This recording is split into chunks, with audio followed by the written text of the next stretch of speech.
decide. Please don't you see I'm lying? So if you don't leave, I can find a way to win you. Me and the PS5.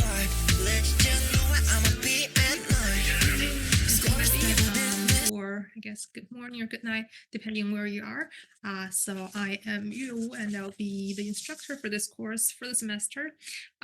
So first of all, I'd like to ask you to actually log in on Blackboard, and there are two things on there, two QR code. One is for our WeChat group. So I see that there are only like 15 people in the group chat now. So I believe we have more people. So please log onto your Blackboard, find our class, and join the WeChat group. And if you have done so, please change your name to your actual name. You don't need to change it with your code or ID, but just change it to your name. So that's one thing. And also there is a code for attendance, which is teachers made. So please also scan that code, join the course, and we will be taking attendance using that. So for that one as well, please be careful when you're registering. So put the correct information of your ID and your name so that it will be successfully matched to Blackboard information. Thank you.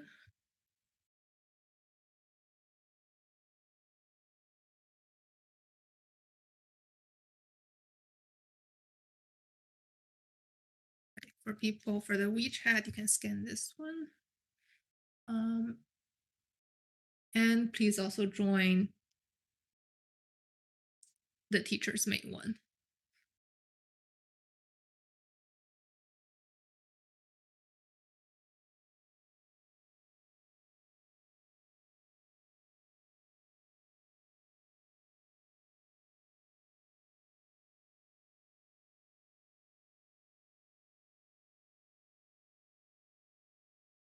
All right, so as you're doing so, again, please change your name in the WeChat group as well as confirm your correct ID in Teachers Mate. And as you're doing so, let's get started for today. Share.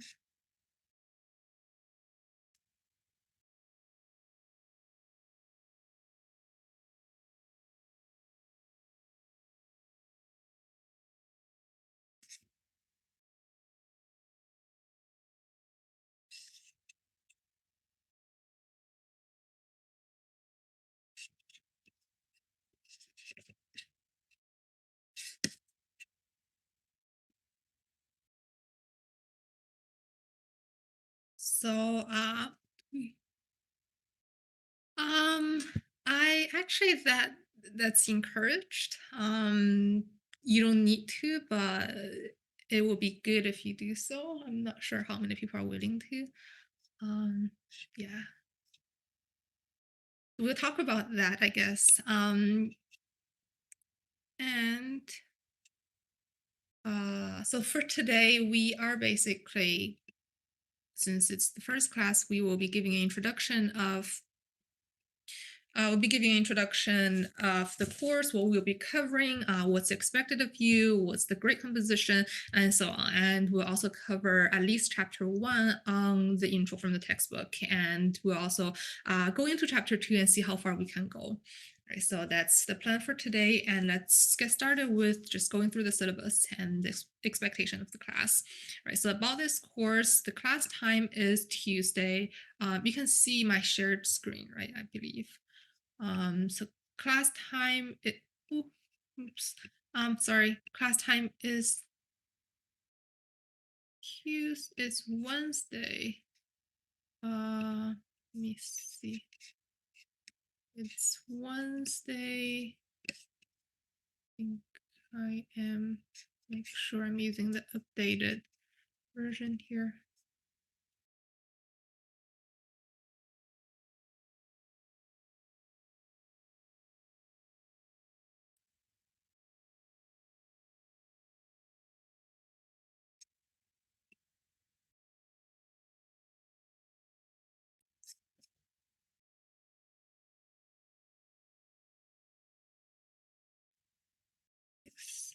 So about this course, class time is Wednesday 3:10 to 6 p.m. Beijing time.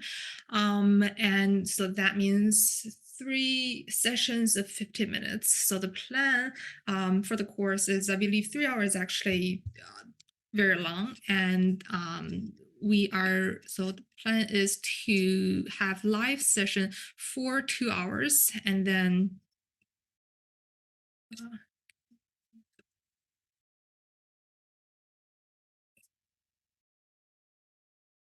uh, live session for 2 hours, and have the last 15 minutes as practice session. So I'll be giving out practice questions, and I'll answer any questions you may have regard with what we talked about that day or with the problem sets. So that's the plan. And the textbook we're following is Business Statistics, the first course. And you can, I believe you can find it online. It doesn't matter which edition you have, as long as it's by the same authors of the same textbook. Right? The basic, there could be difference in practice questions or some examples in different editions, but the gist is the same. Right? And I will be uploading all the class resources on Blackboard. So make sure that you can access it. You are in the list. You can access the course. And I have already uploaded the slides there, the syllabus, as well as I will be uploading the recordings there and practice question sets there as well. And we will be conducting our exam on there as well. I'm sure you guys are familiar with it by now. So yeah, just make sure that you can access our course on Blackboard. And then you will also be needing a simple calculator, because we will be doing a lot of calculations. And whether it's during class when we're doing examples together, or when you're doing practice question by yourself, or in the exam, you should have one handy to do the calculations. So we also have, if you have any questions, you can send me an email at this address. I'll try to get back to you as soon as I can. I'll check regularly. And just let me know if you have questions, whether it's regarding just a general question regarding the course, or a specific question regarding a practice problem, or anything else. So just feel free to shoot me an email. And so that's about the course. And let's move on to grade composition, which is, I assume, could be the thing that a lot of people are mostly interested in, right? So we have first 20% in attendance and participation, right? So the attendance would simply be when we check attendance using teachers made to attend every single class, and that will be account for 15%. So we have a total of, I believe, 16 classes, and as long as you attend 15 of them, you get all the 15 percentage points. And you can miss one of the course regardless of reason, whether you're not feeling well that day, or you have some family issues, or you slept through the course, right? So one is acceptable, and as long as you attend 15, you get 15 points here. And the rest 5 points will be participation. So as you all are aware, we are still conducting this, sadly, unfortunately, online, and it's I'm sure you're feeling this, I guess you're feeling the same, but for me, from my perspective, it will be much better if it's face to face, because right now I cannot see you guys, and I don't know how the class is proceeding, how you're understanding. I don't know whether I'm getting through to you. So it's kind of difficult. It will help me knowing how the class is going, how you are understanding, whether I am explaining clearly enough, should I spend more or less time on this, if you give me more feedback. So I'm hoping to get more feedbacks from you guys. And so if ideally, I guess, if we can all turn on cameras, right, that would be the best. But I will normally use iPad to write. And sometimes, if a lot of people turn on camera and I also turn on camera, it becomes lagging. So that may not work. Um, so I may turn on the camera uh, if I don't know if that will help. Um, yeah, but so we can basically mainly communicate through the chat. So if you have questions, please at any point just type in the chat so that um, I know that you have confusion about which parts. Right. So yeah, and if we are doing example questions together, you can also just answer the question through the chatting room. So that participation 5 points will come from, I guess, how active you are in class, right? And mainly, I guess, through the chat history. So that's the first part. And midterm exam, we have 30%, and we have in the syllabus, I have a tentative schedule on which day the exam is planned to be conducted, which is after we finish the first 6 chapters. And I will fix the date at least 1 week before and notify you, to remind you of the date of the exam. And as said before, the exam will be conducted through Blackboard, and the exact form of the exam will be I'll explain in more details later, but it will basically be multiple choice questions, fill in blank questions. And we also have a final exam, which account for 50% of the grade, and it's cumulative. But a heavier weight, I'd say about like at least 60 to 70 will be on the second part of the course, which covers chapters 7 to 9. So that's the great part.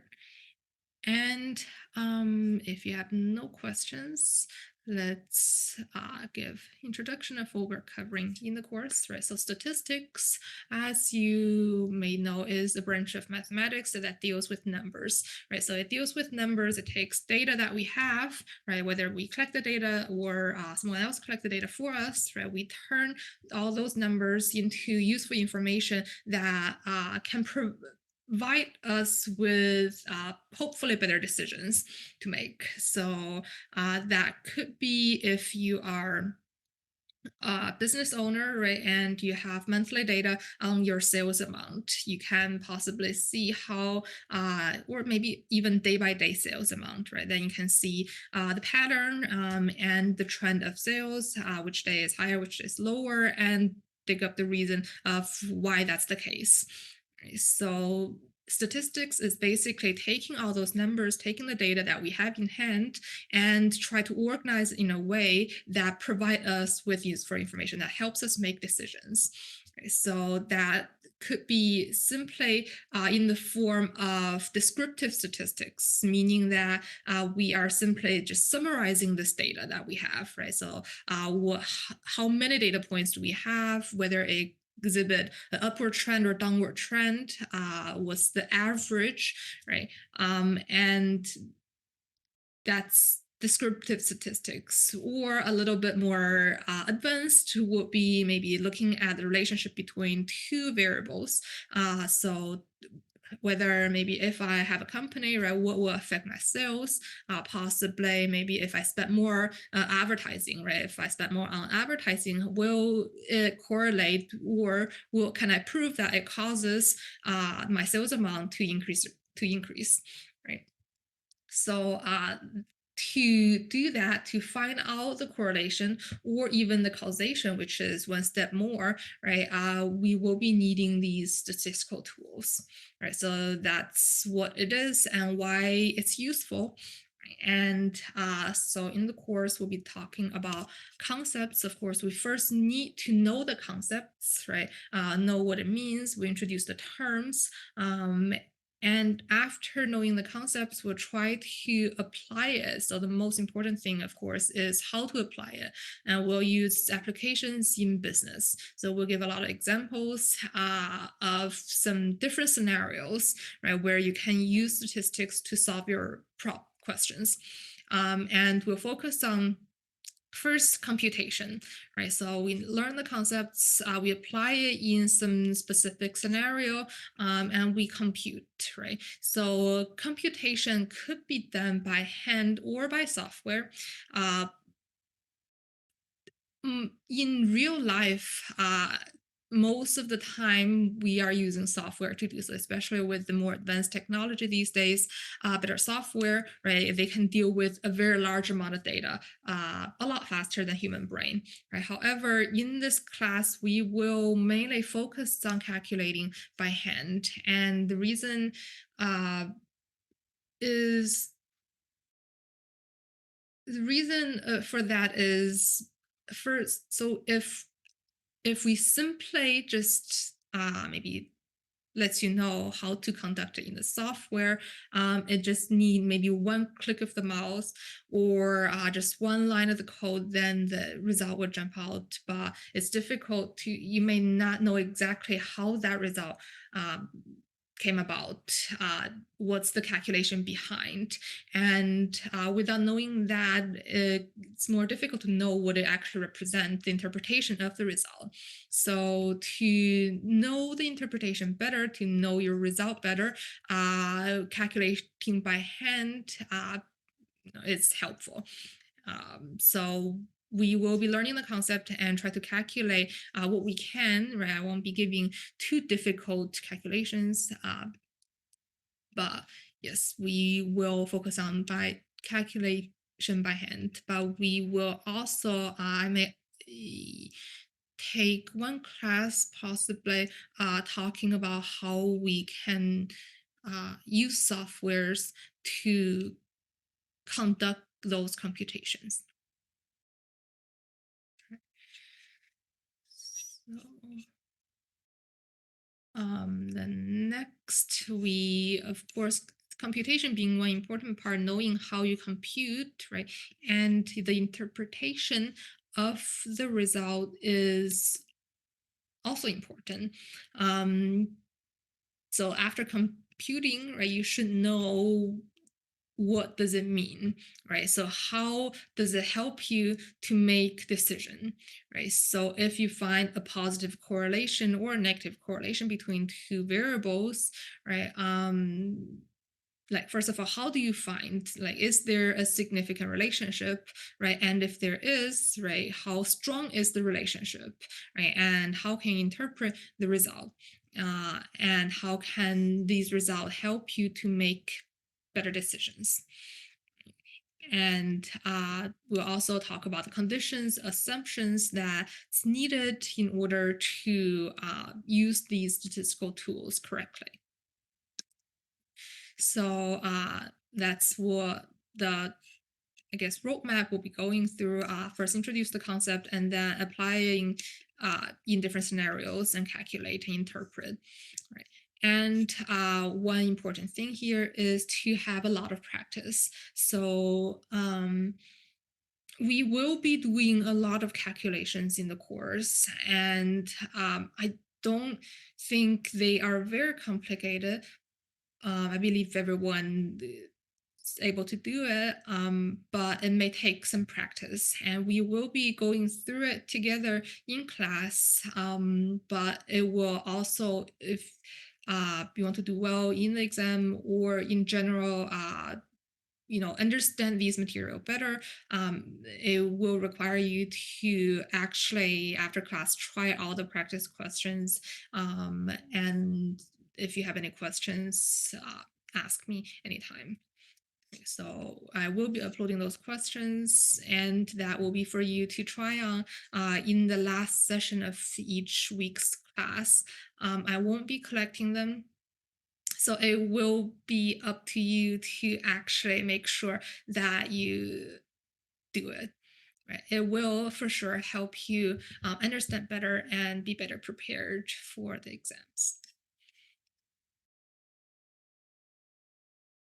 So then next we have an overview of what we'll be covering in the course. So first, today we'll get into the introduction part, and we will next get into summarize business data. And this part is what we call descriptive statistics. And this is the part where so it consists of two parts, actually, two chapters.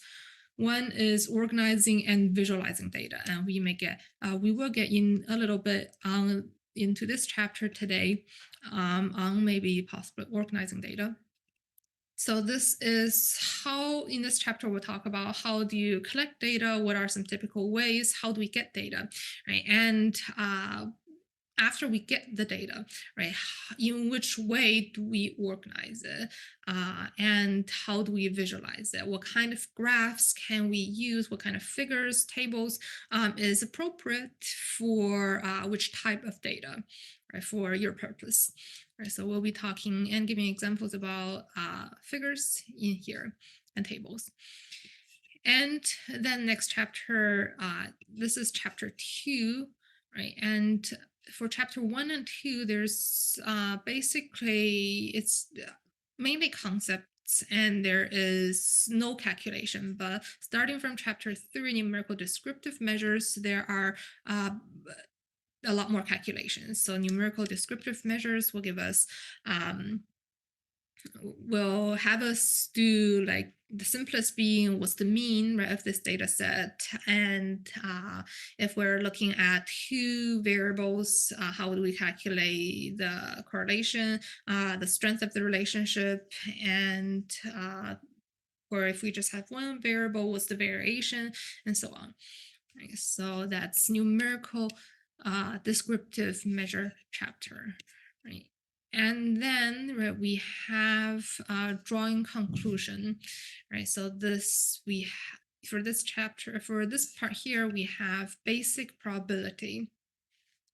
And this, if you have taken probability course before, then this part could be a review. But basically in here, we are building a foundation for what's coming next, which is probability distributions, as well as sampling distributions. And this is actually this part here, sampling distribution is the key or the core of this I guess this course. So with the help of probability, right, we can get to know what's probability distributions, and more specifically discrete probability distributions and continuous probability distributions. Right? And knowing all these, so this is chapter 4, 5, and 6. And after having these background information, right, we can turn to sampling and sampling distribution. And this is the chapter, or this is the tool that allows us to use sample data to draw conclusions for a population. Right, so we'll discuss what's the sample, what's the population soon. But basically, we have data from a small group of people, but we would like to actually know information, draw conclusion about a large group of people, right? So sampling distribution, the concept of sampling distribution allows us to do so. Right, so this is chapter 7, and after discussing sampling distribution, we will be able to proceed with confidence interval estimate and fundamentals of hypothesis testing. So this is chapter 7, 8, and 9. And I put this here because if we have time, if time allows, I may get in this chapter just explain it very briefly, but this, or I would say this part entirely, will not actually be in the exam. Right? But if we have time though at the end of the class, I think maybe explaining a little bit on what is linear regression could be helpful, especially since for your dissertation, you may want to conduct regression analysis. And so knowing how to write out the regression equation, understand it, and how to read the table could be helpful. But depending on how much time we have at the end, right, we will get into this a little bit very briefly, but this part will not be in the exam. And so this part here, this is before midterm, right? Chapter 1 through 6, and this part is after midterm. And some of these terms and concepts may sound somehow foreign now, but I'm sure by the end of the course, hopefully, it will be very familiar to you. All right, so any questions so far?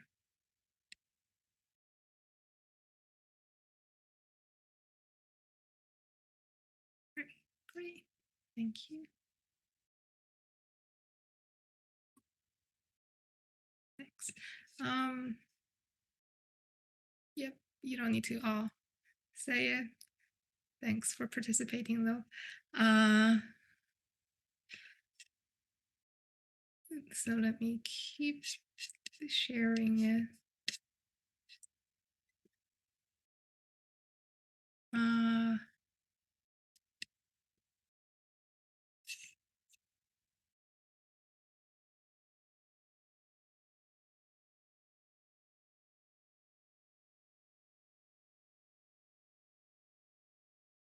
All right, so let's get started with chapter 1. So in this chapter, we are discussing how businesses use statistics. We have covered a little bit in the intro before, and we will be discussing the basic vocabulary of statistics that we will use throughout the entire course. Some of them may sound very familiar to you. We have covered some before when we said variable, data, sample, population, right? We'll discuss these in more detail soon. And we'll talk about the types of data used in business and a little bit on what kind of statistical softwares do we normally use. So then first of all, how do we use statistics in business, right?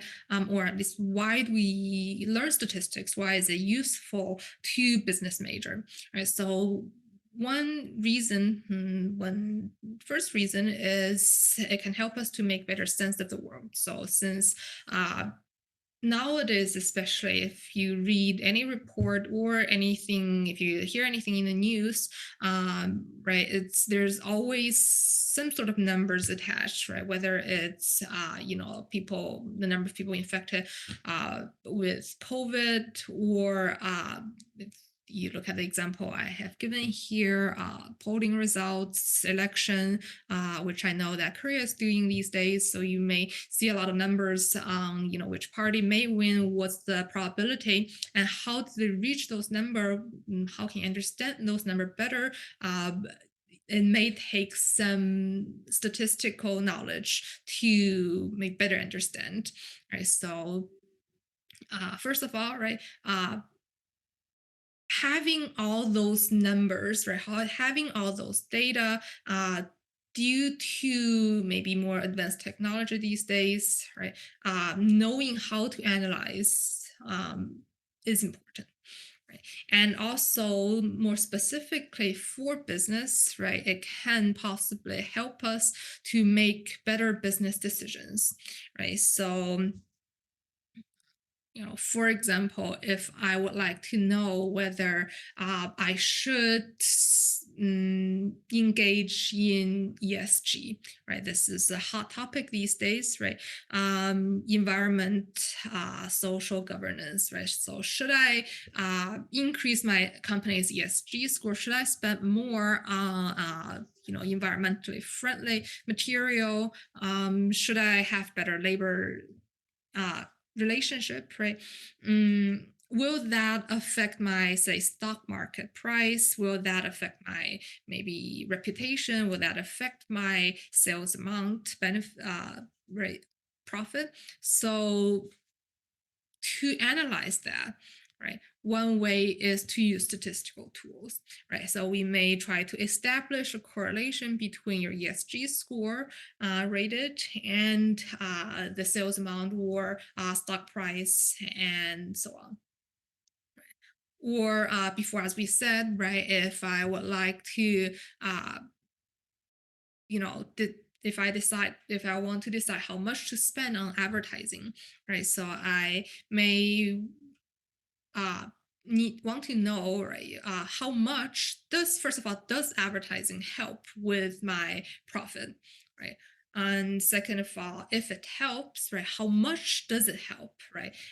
If, let's say, okay, it helps, but if I spend like 1 million more in advertising, it helps my uh, sales amount to increase by like 1,000, then obviously that's not a good deal, right? So using statistical tools to analyze the data that you have in hand can help us better understand the world around us and make better business decisions.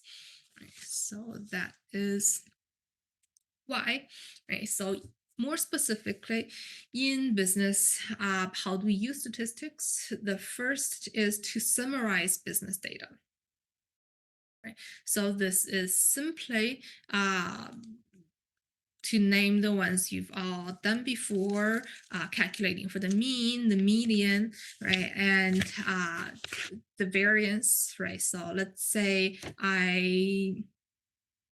I'm interested in making a financial portfolio and which one should I put in. I may be interested in knowing, first of all, the average rate of return, right, of a particular stock. But I may also, so that gives me, oh, how much on average may I earn, right? But I may also be interested in the risk of the stock, which could be measured by variance, right? How much it varies. That gives me somehow this a sense of risk. Right? So all that will be summarized business data. And as we have said before, that will fall into so for statistics, there are two branches. One is descriptive statistics, the other is inferential statistic, right? So summarizing this data that you have fall into descriptive statistics, and this is basically the methods that help collect, summarize, present, and analyze a set of data, right? So calculating the mean, the variance, the correlation, and maybe making tables and figures, graphs, right? All of these basically from chapter 1, 2, and 3, those would be descriptive statistics. Right. And after summarizing the data that we have, we're trying to draw conclusion from those data, right? If we're trying to draw conclusion from those data, just only on the sample that we have by itself, then somehow it still falls in descriptive statistics. However, most of the time we have a small sample of data that we collected, right? We have in hand, but what we're actually really interested is the entire population's opinion, right? So, for example, election, right? Polling result, right? So maybe companies or news companies, they may ask around, they may collect a random sample, right? They will ask people who would you be voting for, right? And but you are not actually asking the entire population, you're not actually asking every single person, right? So you have data collected from a sample, right? A smaller group, but what you're actually interested in is the larger group, the entire population, because in the end, result will come from the entire population, right? But if you would like to draw conclusion from your data, sample data, to say something about this population, then this falls into the branch of inferential statistic. Right. So this is the methods that use the data collected from a small group to draw conclusions about a larger group, right? And this small group is what we refer to as our sample, and this large group is our population, which we will soon discuss more. So that's drawing conclusion from the data, and also possibly make reliable forecast about business activities. They'll try to make forecast about election with from polling result. Of course, for business, they people also try to get say if I have day by day or monthly sales amount, if I plot the trend, I can see possibly a pattern, right? So maybe there is a season or there's month that we have high sales, there's month that we have low sales, maybe it's seasonal, right? So that can help you make better make some forecast about what's about to happen, right? Or if I plan to spend this much money on advertising, what do I expect to happen? How much do I expect the sales to go up? So mainly this part also falls in inferential statistics. And lastly, the improved business process, which is say like maybe your investment process, your quality control, right? Six Sigma and so on. Right, so we won't be really focusing on this part, but these three parts, right, we will be discussing in more examples in detail. So that's statistics. So then next, let's get into the actual vocabularies, actual terms that is used. Just you won't be hearing it, and like you keep hearing it whenever we are in every class in this course. So we have 7 terms here. The first one being variable. So a variable is a characteristic of an item or individual, right? So from the name itself, from the term itself, it says variable. So it's something that changes, right? If it never changes, then that's not really a variable, right? So there should be different values, right? Whether it varies across time or varies across nations, varies across individuals, right? So then for an individual, for example, then what could be a variable? It could be simply our gender, right? So gender across individuals, there could be different genders, right? And we also have age, for example, nationality, maybe how much education, right? Your education background, all right, whether even let's say like whether you have long hair or short hair, right? So all those could be a variable for individual, right? Your employment type, right? Your annual salary and religion, so on and so forth, right? And for an item, right, that could be if I have an apple, right? The color of the apple or the size of the apple, the weight of it, since the weight of the apple maybe or the type of the apple varies across each individual apple. So this could also be a variable, right? And for let's say companies, for a firm, right, your sales, your daily sale, annual sale, your cost, your profit, right, all of these varies both across time and varies across firms, right? So these could be variables as well. Yeah, and what kind of products do you make, and so on, right? So we talked about individual, we talked about item, we talked about firms. Firms, again, using the example we have been discussing so far, maybe how much you're spending, your advertisement spending, that could also be a variable, right? And for a nation, right? Maybe GDP could be a variable, right? You've heard a lot. Population could be a variable, right? That describes a country in a particular time, right? So that will vary across country.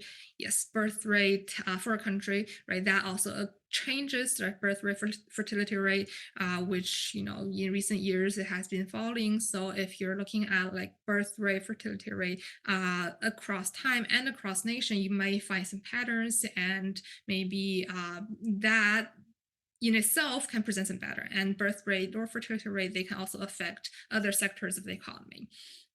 So yes, good example. And so that's the definition of a variable.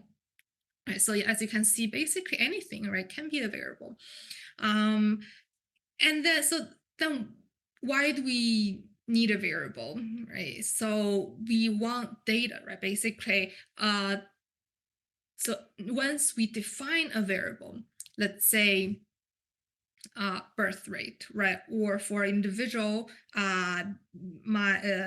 let's say for you guys, maybe the number of courses you're taking this semester, right? These can all be variables.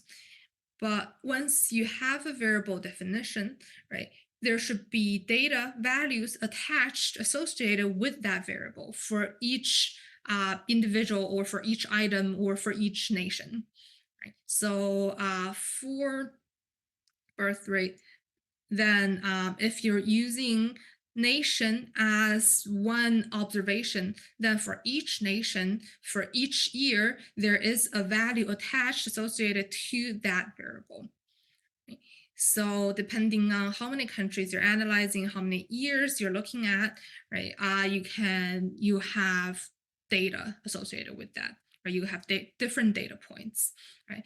And for, again, an apple, right? If I have like 100 apples, then I can weigh each one of them and have a data associated variable name weight, right? And I have 100 data points, right? Because I've had 100 apples, right? So then for like an apple farmer, for example, right? That if they would like to know the average weight size of their apple, right? They may pick a bunch of apple from their orchard and right, and just weigh some of them and take the average, so get the mean of the weight of the apple. Right. So that's data. So basically associated, the values associated with the variable. So then next we have operational definition. So what's operational definition, right? When we define a variable, it's necessary for us to also set the definition, right? So let's say, right, so definition is universally accepted, meaning that are clear to all associated with analysis. So you should make it very clear. So for example, GDP, right? There is a universally accepted, it's defined. How do we calculate GDP? Right? Or birth rate, right? How is birth rate, fertility rate calculated, right? And if you're describing the weight of an apple, you should also be very clear, right? Whether it's in grams, right? In which unit are you using it? How do you measure it? Right? For individual, right? If you're talking about the individual's education level, right? So then even the education level may sound pretty straightforward, but you should still define it more clearly, whether you would like this variable, the values, to be years of education, right? I've had 12 years of education, 13 years of education, right? Or you will want it to be a categorical variable, right? I have a bachelor degree, I have a high school degree, I have a master degree, right? So all of those should be in your operational definition, so that people who answer your question, as well as people who get the survey and data, who would like to analyze it, are all clear about what this data mean, right? What does this variable mean? Right, so that's operational definitions. And only if you're when you're being clear on this, will there be no confusions. So that's the first three terms. And moving on, we have four more, which are, I can think of it in two sets, right? So the first two are population and sample. So for population, this is the large group that we said, right? Population consists of all the items or individuals about which you want to reach conclusions, right? So that if I am interested in election result, right, then that could be maybe everyone of age who can vote, right, of that country.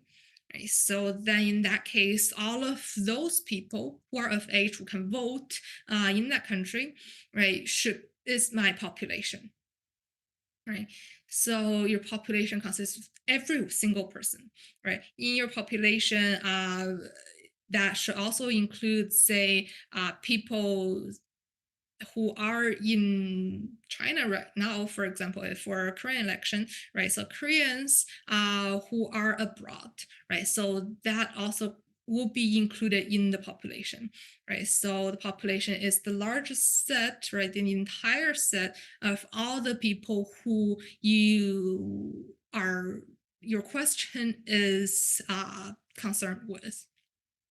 Right. So if I want to reach some sort of conclusion about uh, maybe customer satisfaction, right, of my store, then I would ideally have everyone who's ever come into the store surveyed and ask them how satisfied they are. Right. Or if I would like to know people's average salary or information about an entire country, then I should survey every single person, and that's what a census is for, where they try to actually survey everyone, right? How so while that's possible, right? um Another example would be, if I'm interested in like number of courses BFSU students are taking every semester, right? Then I will be surveying every single student of every year of maybe domestic or international students, right? And get their data, right? So that's my population. However, most of the time, surveying everyone that is related to your question is either not feasible, or even if it is feasible, too costly, both in terms of time, energy, and just simply cost, right? Monetary cost. So most of the time we will collect data from a sample, which is a small group from the entire population, right? So a sample is the portion of a population selected for analysis. So you will collect data from that sample you select, right? And with statistical tool, right? If this is the sample, this is the population, right? I analyze this sample and try to draw a conclusion for this big population, right? Like what a poll result is doing. And we will be discussing more. So then that means if you would like to have accurate result, right? It's very important to pick a good sample. And we will be talking more in detail later on what is considered a good sample. But the keyword here, if we just say one word on what's a good sample, will be a random sample. Right? So we'll talk about how to collect sample later. Right? But that's population versus sample. Okay, so then the similar relation applies to parameter and statistic. And a parameter is a measure that describe a characteristic of a population. So for example, if our population is a number of courses taken per semester, right? A parameter can be the mean, right, of this characteristic. Right? A parameter could be a mean of this population, right? So entire school, how many courses are the students taking per month, per semester, right? Whereas a statistic is a measure that describes the characteristic of a sample, Right. So if I have data on each and every student in BFSU, then I can call that variable a parameter. Whereas if I only have data on a sample, right, if I only survey maybe 500 students on campus, asking them how many courses they're taking, then that's a statistic. So a statistic, notice here it's not statistics, but singular statistic, right? A statistic is basically a measure that describes uh, the characteristic when you only have a sample, but not the entire population. So somehow that matches the population and sample. So that's the 7 most frequently.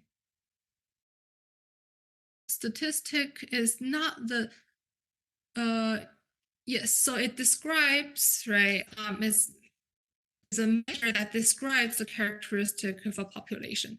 So yes, so for the whole population, if you have the entire population, right? So let's say I'm interested in the average age, the mean age of China, right? So I can call this mean age a parameter, right? I will have maybe like, let's say 45, right? I can only call this a parameter if I collect every individual person's age and take average of all these people's age. Then that's a parameter, right? Because it comes from the entire population.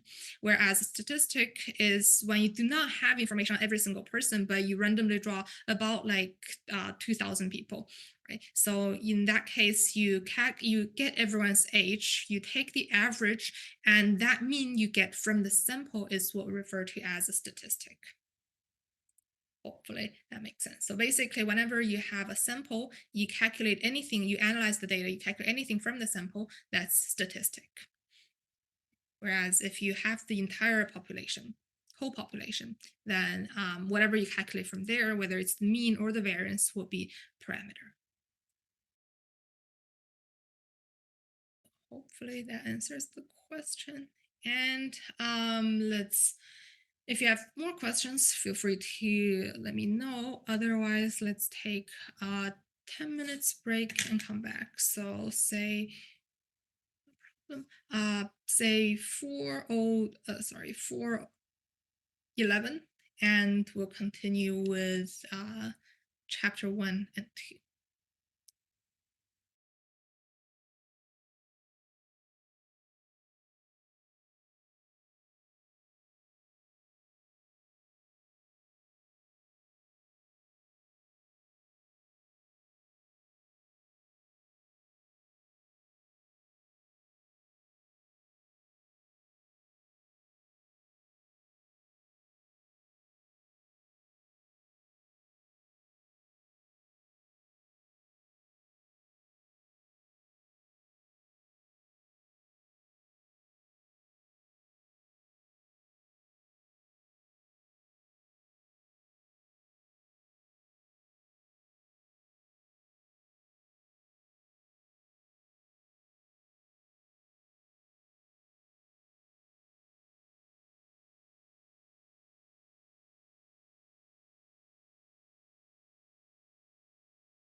So for people who possibly just came in or have not joined the WeChat group or Teachers May, please do so, and we'll start. We will, yeah, I'll check the attendance maybe at the end of today's lesson. So about like 40, 50 minutes later. So please, if you have not done so, join Teachers May.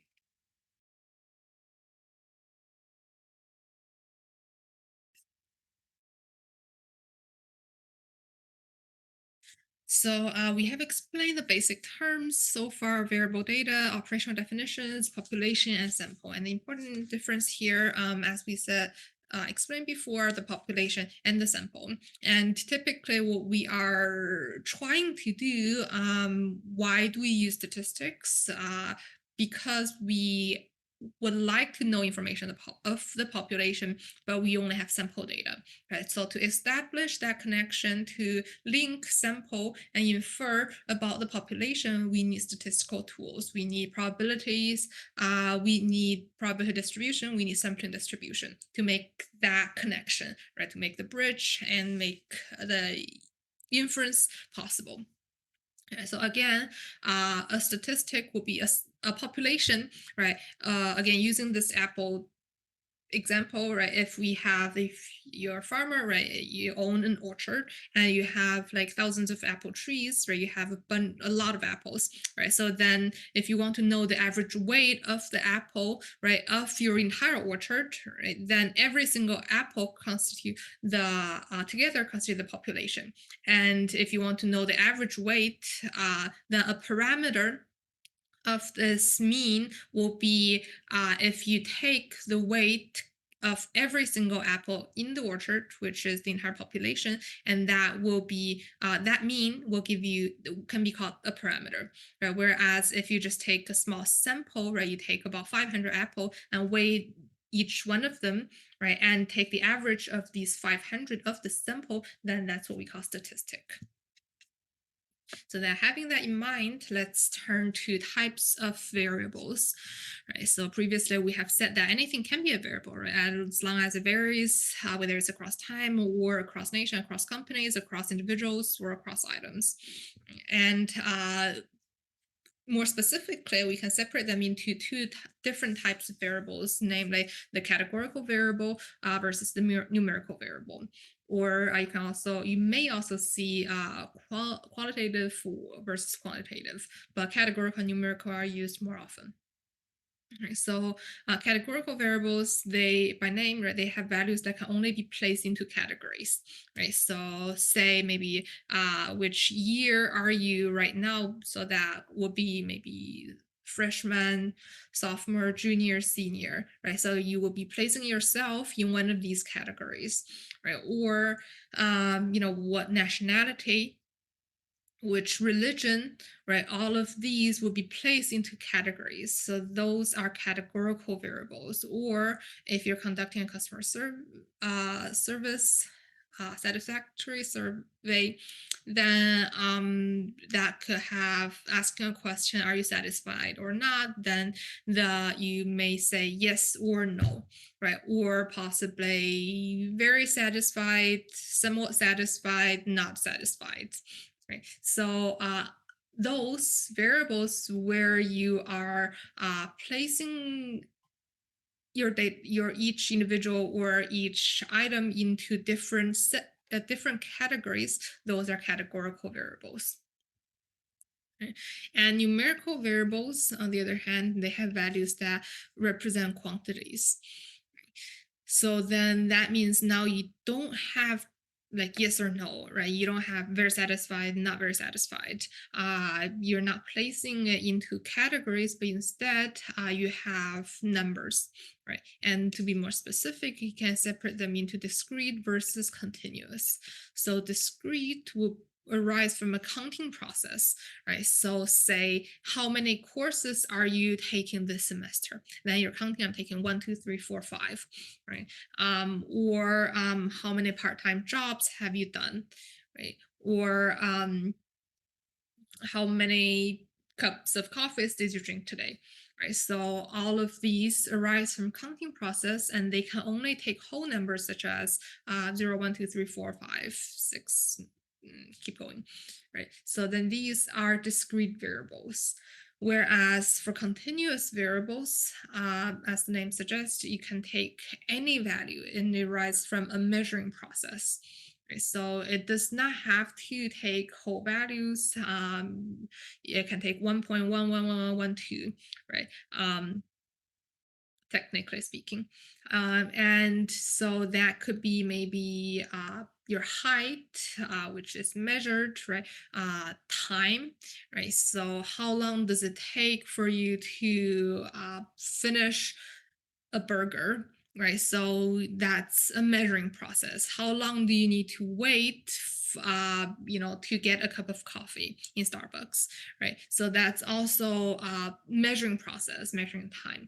So for continuous type of variables, theoretically speaking, there are you can take any value, right, as precise as possible, depending on how precise your measuring device is, right? So, technically speaking, you can say, I waited for 2 minute 35.56705.910 seconds, right? So then that means, theoretically speaking, there are no two values that are actually exactly the same, right? So as long as your measuring device can be very, very, very precise, right? Then you can only say like I weighted between this range, but not a specific number. So that's discrete versus continuous variable, and nominal, and I guess to introduce another definition, that would be nominal and ordinal scales, which is if you have nominal scale, it does not represent any particular order. Say if you ask about nationality or religion or maybe gender, right? Or like yes or no questions, right? It does not necessarily have an order implied. Whereas if you ask how satisfied are you, right? From very satisfied to pretty satisfied to somewhat satisfied to very dissatisfied, then this represent a particular order, and that will be ordinary scale values. Okay, so that's just additional introduction here. And if we look at these examples from the book here, we'll see, do you currently have a profile on Facebook? Yes or no, right? So in here, you're placing yourself into one of two categories given to you, and then so that will be categorical variable. Whereas how many text messages have you sent in the past week, then you're counting, okay, I've sent like 10,000, sorry, maybe not 10,000, but 1,000 text messages, several hundred text messages, right? Or like several text messages, but basically it will be a whole number, right? You're counting how many messages you've sent, and that will not be like 2.52 messages, right? So that's a discrete numerical variable. So it's numerical because it's in numbers, right? But it's not continuous, right, from a counting process. And next question is, how long did it take to download a video game? So as we said before, whenever you're measuring time, right, this is numerical continuous numerical variable. So that's type of variables that you may encounter. And actually for next chapter, as well as for future chapters, we are most of the time we are treating them somehow separately.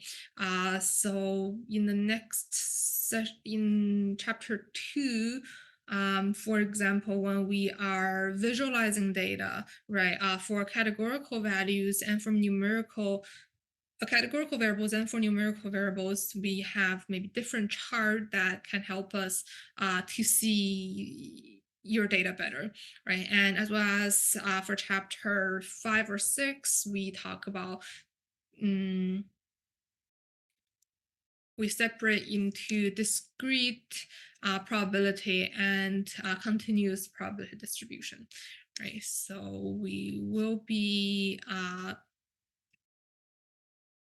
talking about the different types of variables as we go forward. So make sure that at this point in the very beginning, know what uh, they mean. Right.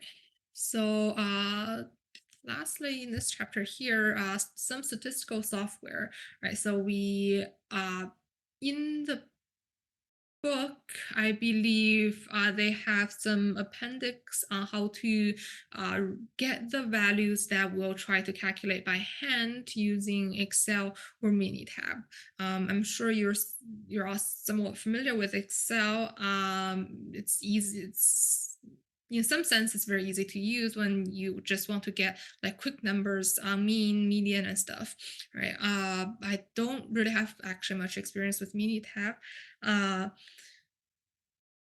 but in any case, even though Excel can do something fast, it's typically not ideal or not really enough if you want to do more data analysis in economics when you're doing econometrics, right? So a more useful tool if you are doing economic analysis when you're dealing with empirical analysis, right?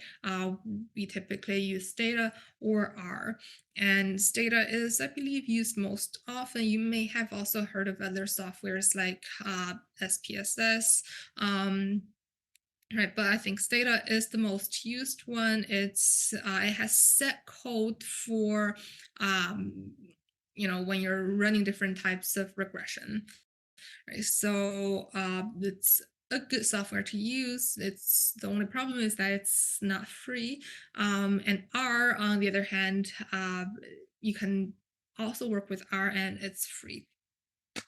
So that's just introduction on what type of software is mainly used. And if we have time, I maybe towards the end of the class, I may present how to use data to get the basic to use the basic functions and get some descriptive result and conduct simple regression.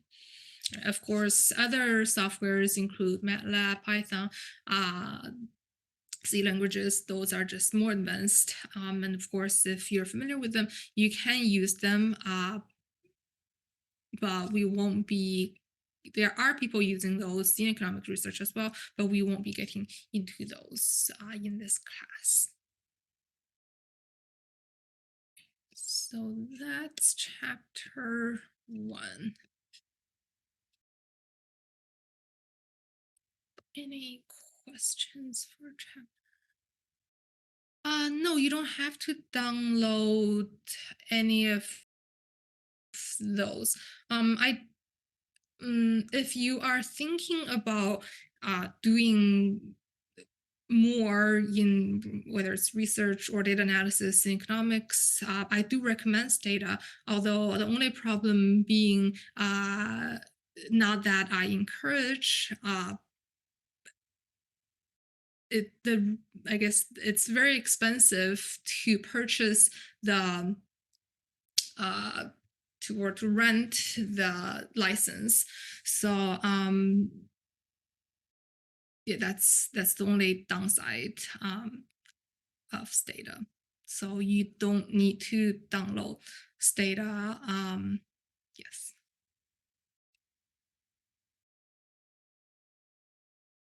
So then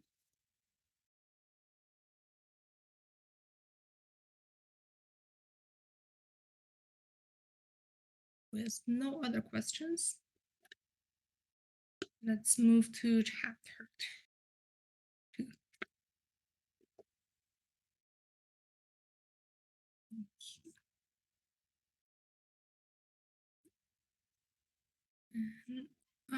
So chapter 2, we guess we have about 20 to 30 minutes.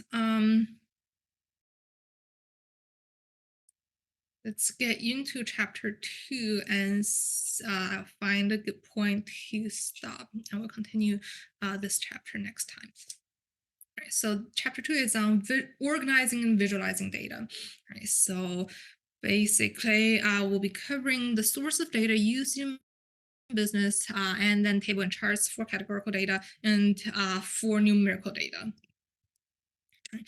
So we have this DCOVA or DCOVA framework, and that stands for define, collect, organize, visualize, analyze the data, right? So then we have briefly covered in the last class, right, in the last session on defining the variable, meaning that we have to, so first when we want a variable, right, we need to give it operational definition. We need to define, right, if I am talking about sales, whether it's sales this month or sales this week, whether it's in thousands of dollar or just in dollar, right, whether it's in dollar or RMB, right, or other currencies, right. So that is defining the variable, right, how to define it in the best way that suit your uh, how you want to analyze.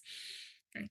And then next we have collect the data. Right, so we'll talk about where do we get the data, right, and good way of collecting sample.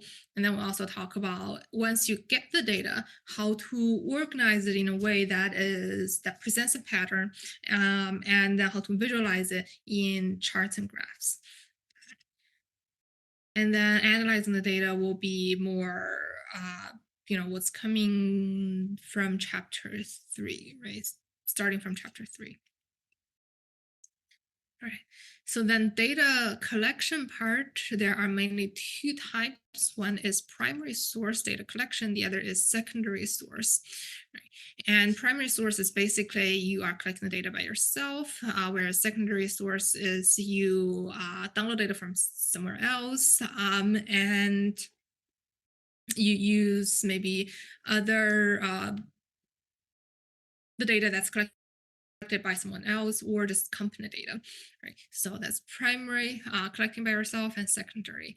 And I think most of economic analysis use secondary source, right? That could be from survey data,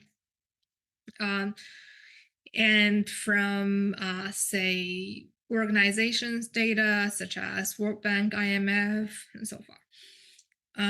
So who create those data, who distribute those data, right? So distribution of an organization or individual, right? So that include what we have covered. So those organizations, right, they will, so for example, World Bank data, I guess data bank, they provide whether it's annual data or maybe seasonal quarterly data on GDP of a long list of countries, right, or employment, government spending, right, covering all area. So if you are interested in analyzing international data, right? So World Bank, IMF, or Comtrade, if you analyze the trade data, right? Those are good sources. Right. And next, we also have design experiment, which this experiment, of course, is used very commonly in like other science subjects, right? Like physics, chemistry, right? But in economics, most of the time it's difficult to conduct experiment. Like, oh, I want to know, if I have higher inflation, right, will I have lower unemployment rate, right? I want to explore this relationship, right? So let's suddenly spike the inflation rate and see whether the unemployment falls, right? So that's not really feasible, right? No government will try to just do that. So a lot of time just experiment is not used, of course, as often in social science and economics, but there are still experiments conducted, and um, most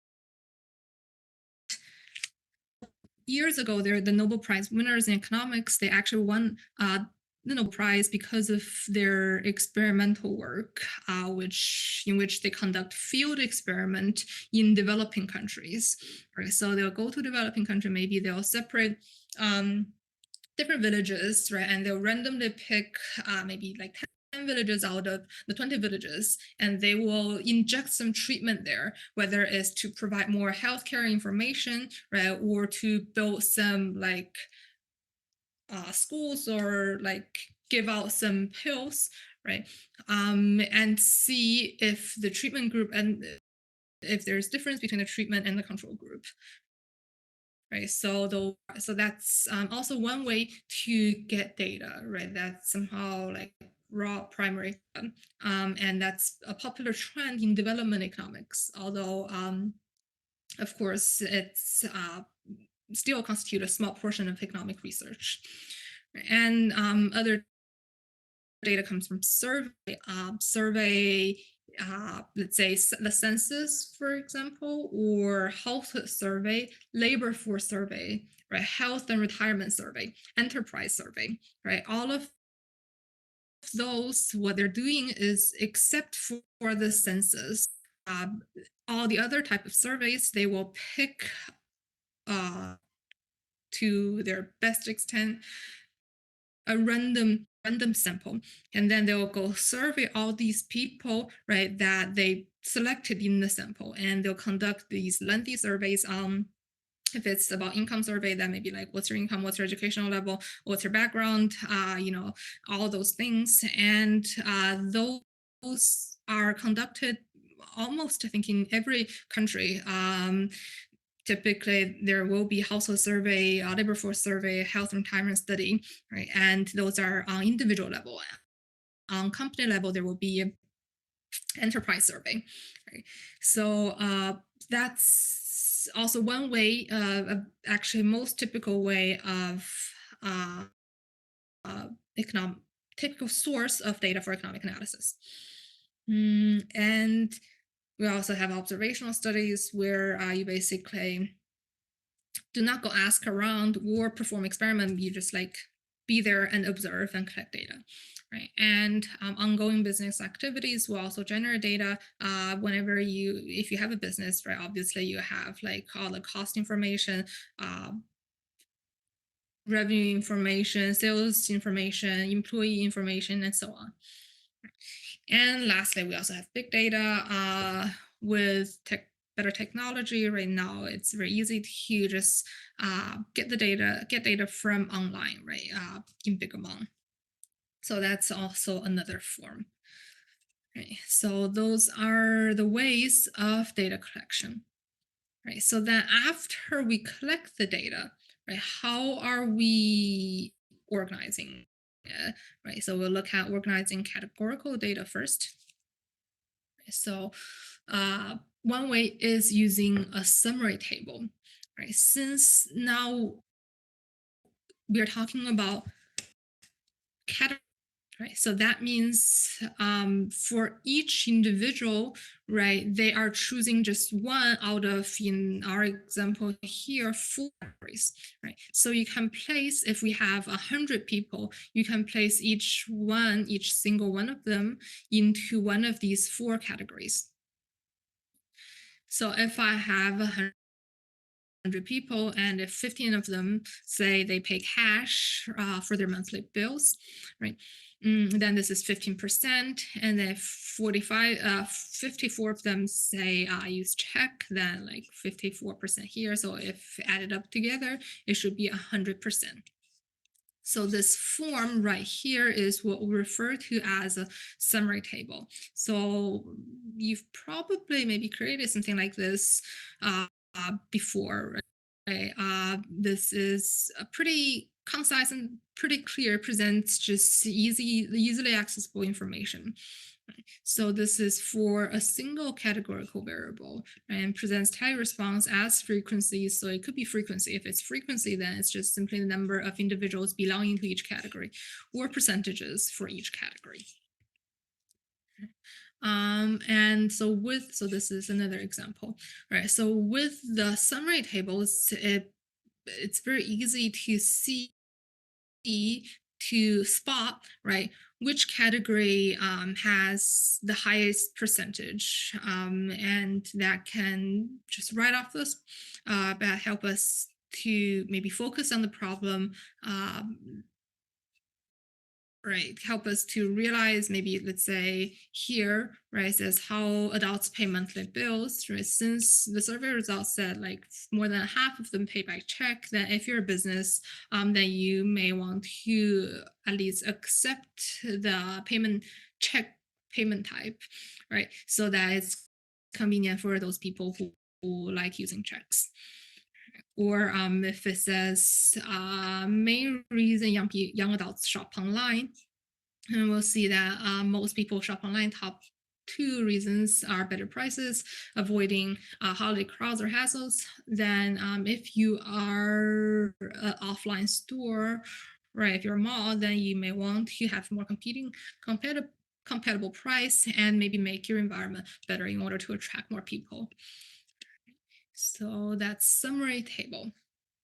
And another very similar table, right, or organized in the same way, but not for one categorical variable, but for two categorical variable. And this is what we call contingency table. Right. So previously with summary table, right, we have just one variable, which is form of payment. So we can have another variable, right? So if in addition to form of payment, right, we are also interested in age group of the individuals making the payment. So the age group could be from, maybe I can separate just into two age groups, right? Below 40, above 40, for example, right? And then in that case, I'll put age group here, right? So then I have below 40, right, and maybe above 40, right? So in that case, right, cash, right, who pays cash among the 100 people who pay us cash, there are 15, right? Among these 15 people, I can separate them further into individuals below 40 or above 40. Right? So when you're tallying the response, basically instead of just one characteristic here, right, you have two characteristics. So that is contingency table. So example here is we have different types of bond. So what are the different types of bond? The intermediate government bond or short-term corporate bond, right? And so this is one variable which has two categories that a bond can fall into, right? And if you ignore actually this middle part, if you do not look at this part, if you only look at these two sides here, this is a summary table, right? Only summarizing the type of bond. So this is a frequency summary table.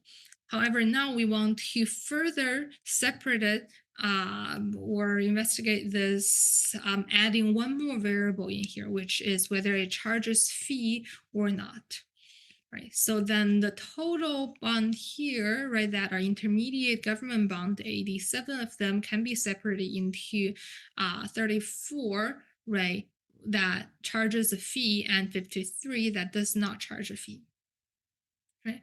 And short-term corporate bond, there are a total of 97, right, and they can turn into, according to this second categorical variable here, which gives us 20 and 17. So then here, this total here, this gives us the sample size, right, which is how many total number of observations do we have. That could be number of individuals, right? Number of companies, right? In this case, number of bond. Right, so we have this total number, and we also have for each category, there are 4 categories because we have 2 variables, right? Each having 2 categories. So 4 total possible combination this here. So this is what we call contingency table. Right, so the studies patterns that may exist between the responses of 2 or more categorical variables, and it has the joint response of both variables. And this can also be in the form of frequency. So in our case, our example here, these are in frequency, right? Or percentage of the overall total. So if it's percentage of the overall total, how do we calculate? We will have each cells here divided by the total, which is 184, right? So these divided by the total will give us the percentage of the overall total. So then here we'll have just 1. And any of these numbers, these are also will be divided by 180 for the total sample. So this is our contingency table. So then from here we can maybe like compared to intermediate government bond, right? Short-term corporate bond, there's a higher percentage that they will not charge a fee.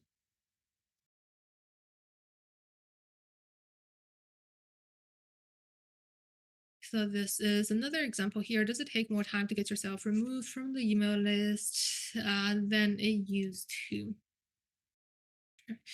A study of 100 online retailers review the following. So, right, so if we know that now there are total 100 points, right? So we know that all these right added up together. So since these are frequency, oh wait, so this is so this is in row, right? So each year they study 100 large online retailers, right? So in 2008, right, 97 of them say no, and in 2009, only 61 of them say no.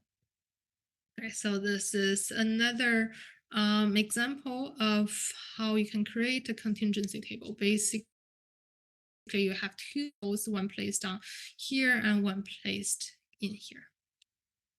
And this helps you to explore the relationships between the 2 variables, 2 categorical variables. And next we have organizing numerical data, right? So the ordered array arranges the values of numerical variable in rank order, smallest to largest, right? So in this top panel here, you can see that the numbers are not organized. Right? It's basically randomly placed here, and this makes it more difficult to just see any information right off the bat. Right? Whereas if you just simply order it, right? So in Excel, that would be really easy. Simply just order from smallest to largest. Then we can see the smallest number right away and the largest number right away, and that gives us the range of city restaurant meal cost as well as the range of suburban restaurant meal cost. Okay. So then maybe we can see, okay, so in general, suburban city restaurant, right, there are higher costs, right, on the right tail, right, on the higher cost end than the suburban restaurant, right? So the simplest way of organizing numerical data is just easily by ranking them into an ordered array. And then organize frequency, a little bit more complicated, not complicated, but takes a little bit more work, is frequency distribution. So this is just basically very similar to a summary table, except that for a summary table, we have a categorical variable. So we already have the different categories for us, whether it's yes or no, or different like categories set for us, right? Whereas for numerical data, they just report the numerical values. So there is no categories created in the first place. So then what we need to do here is to separate those numerical data and into these range, right, into different categories, right? So for example, here we have 20 but less than 30, 30 but less than 40, right? 40 but less than 50. Right. And in this case, then we can place these numbers right into one of these categories. And same with before, we can tally the response for both the city and the suburban restaurants. And this gives us a rather clear table on the distribution of meal cost. Right. So then the only thing to pay attention here is that how do you separate your numerical values into suitable groups, right? So you can try to calculate for the interval width, right? And that will be the highest value minus the lowest value, which is the range, divided by the number of classes you would like to have. And the appropriate number of classes is typically maybe between 5 to 15, because if you have very, very small number of classes, let's say there are only 2, right? I simply separate them into 20 to 60 and 60 to 90. In that case, it does not, since I only have 2 groups, it does not give me enough information. Right? It doesn't help me to build a distribution. Right. So you want a bit more groups than that. However, you don't want too many groups. If you have, I only have 50 data points in here, and if I have like 40 groups, then each group will only have like 1 at most, maybe 2, right? Data points. Then that does not give me much information either. Right. So choosing your suitable group size, classes, and width is one thing to pay attention here. Right, so this is what we call frequency distribution for numerical data. And we also have relative frequency distribution and percentage distribution. So this is basically, right, percentage, you are, instead of the frequency that we write here, right, just divide all these numbers by the total number of observations. And that will just give us the probability. And typically probabilities, it's easier to perceive information from, right? Especially if, in this case, these two are the same, but especially if your groups have different number of total observations, then it's useful to change it into percentage and then compare. Right. So lastly, for organizing numerical data here, right, we have the cumulative distribution, right, which present the percentage values that are less than a specific amount, right? So that means, right, instead of 20 but less than 30 and then 30 but less than 40, we will have 20 but less than 30 and then less than 40, and here less than 50. Right, so adding all the previous categories and incorporating them into this group. Right, so then in this case we have meal cost that is less than 20, meal cost that's less than 30, meal cost that's less than 40.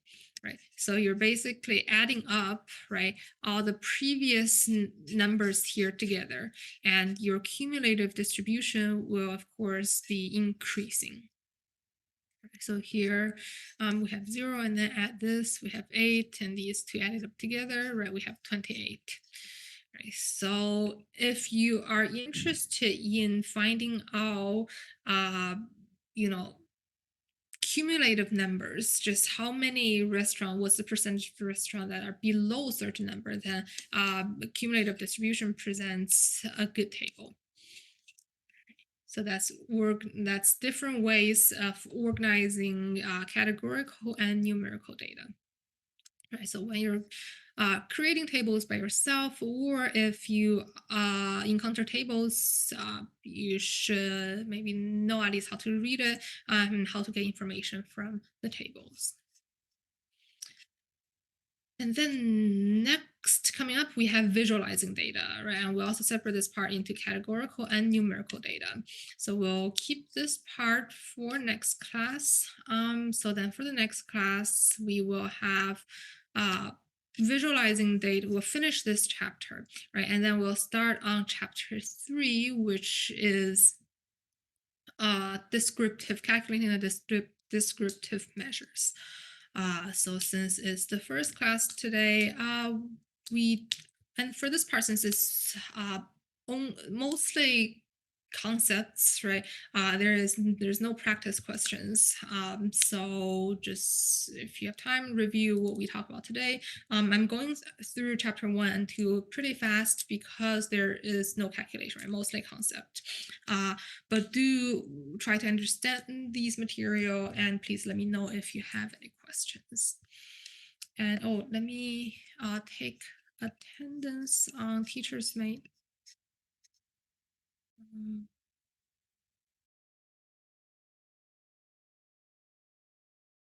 Okay, I think I still have people that seem to be in this. I have 38. I have 38, so 37 excluding me, but I have 32, so I should have 5 more people in Teachers Mate. So if you have not done so, please join soon. Let me just try this.